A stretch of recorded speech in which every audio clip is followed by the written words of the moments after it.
Week 6ல வந்து உங்களோட embryo வந்து ஒரு சி ஷேப்ல இருக்கும். அப்புறம் அது எந்த சைஸ்ல இருக்கும்னா ஒரு கிரீன் பீஸ் சைஸ்ல இருக்கும் அப்படின்னு சொல்றாங்க. பச்சை பட்டாணின்னு சொல்றோம் இல்ல, அந்த சைஸ்ல தான் இருக்கும் உங்களோட எம்ப்ரியோ வீக் 6 போது.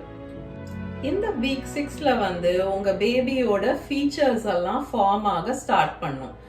ஐஸ் வந்து 2 பிளாக் டாட்ஸா ஃபார்ம் ஆகும் ஃபேஸ்ல.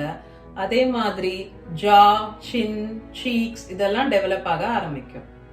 அந்த ஹெட்டோட 2 சைட்லயும் சின்ன டென்ட்ஸா வந்து இயர்ஸ் ஃபார்ம் ஆக ஆரம்பிக்கும். ஆக்சுவலா இப்போ பார்க்கும்போது உங்க பேபி வந்து ஒரு ஏலியன் ஃபேஸ் மாதிரி அதுக்கு ஃபேஸ் வந்து தெரியும் அல்ட்ராசவுண்ட் பண்ணினா. ஏன்னாக்கா அந்த ஐஸ் வந்து கொஞ்சம் தள்ளி தள்ளி இருக்கிற மாதிரி இருக்கும் இந்த ஸ்டேஜ்ல.